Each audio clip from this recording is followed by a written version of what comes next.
Bonjour Brad, je suis ravie de passer ces quelques minutes avec toi. J'ai voulu profiter de ta présence à cette conférence Évangile 21 pour te poser quelques questions en tant que pasteur implanteur depuis une quarantaine d'années en Mhm. France.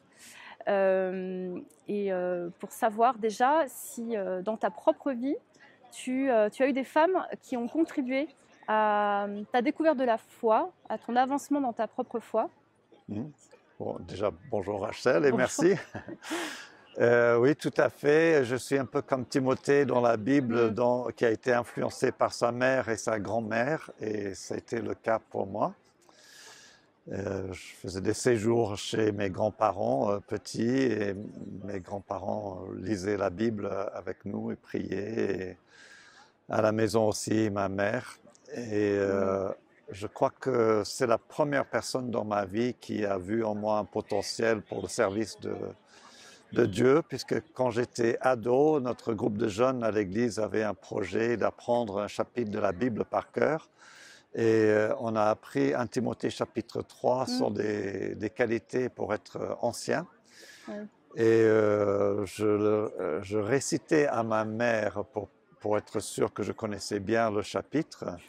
Et elle m'a dit, c'est bien que tu apprennes ça parce que je crois qu'un jour tu seras ancien dans Mm, une église. mm. Et, moi, je ne l'imaginais pas, mais c'était prophétique. Oui, Voilà. j'imagine si encore aujourd'hui tu te souviens de ces paroles-là, c'est qu'elles ont eu un impact dans ta réflexion et dans l'appel que Dieu avait pour toi, Oui, pour ce qu'il avait préparé d'avance.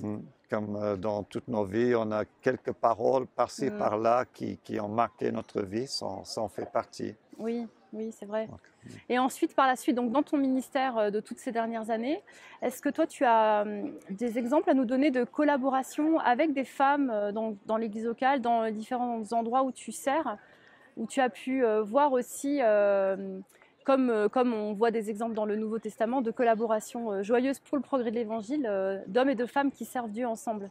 oui. Alors, le plus frappant pour moi, déjà, c'est l'exemple de mon épouse. Mm, On a pu faire nos études théologiques ensemble et ça, c'est une énorme grâce. mm, Donc, tout au long de notre ministère, on s'estime partenaire pour l'Évangile. Et notre mariage, c'est un partenariat pour l'Évangile. mm, Et quand on peut, on aime bien faire des entretiens à deux, surtout si c'est avec un couple. ouais. Et on a développé des petites tactiques d'entretien à deux. Donc, bon, ça c'est énorme comme grâce et comme Mm, collaboration pour moi. Dans l'hospitalité aussi, quand on invite les gens à la mm, maison. Voilà. mm, Après, j'ai grandi dans une église où le ministère des femmes se limitait à préparer la GAP et faire l'école de dimanche. ouais. Alors, ce sont des choses importantes, Mm, mais il y a bien plus de possibilités que cela. Et j'ai eu une prise de conscience personnellement il y a pas mal d'années, mais j'étais dans une église. Il y a une jeune fille qui s'est convertie, une adolescente, et je me suis dit, sa préparation au baptême, le discipulat, il faut que ce soit une femme qui le fasse. mhm, Et mon premier réflexe, c'est de penser à mon épouse, mais c'était une période de la vie où elle était très, très chargée. Et après, je me suis dit, quelle femme dans l'Église pourra faire ça? Et je me suis rendu compte qu'à ce moment-là, il n'y en avait pas d'autres. Et je me suis dit, mais c'est tragique quand même, mm. c'est pas bien. Oui, c'est pas normal. Voilà, c'est pas normal.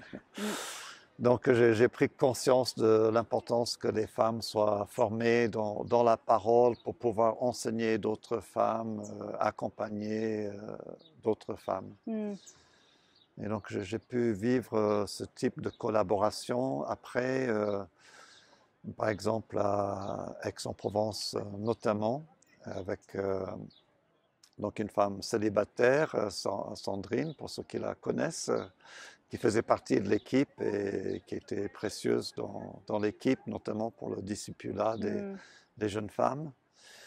Mais aussi dans notre église, on a mis en place une espèce de conseil pastoral des femmes, où il y avait quelques femmes d'anciennes d'anciens, plus une ou deux autres femmes,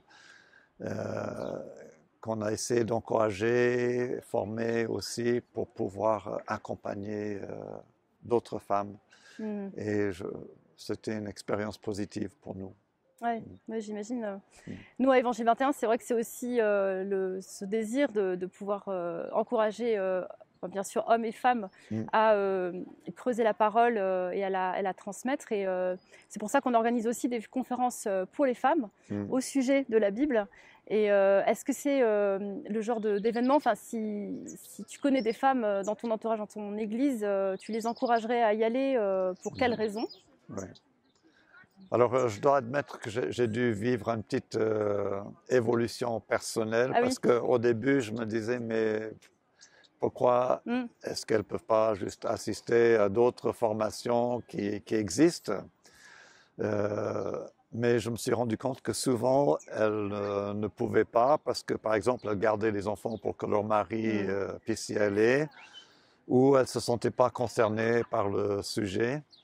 Et donc, je vois maintenant la pertinence de ce type de conférence parce que c'est plus accessible du coup, et c'est les maris qui gardent les enfants, si les femmes sont mariées, et elles peuvent plus se sentir concernées par le sujet. Mm.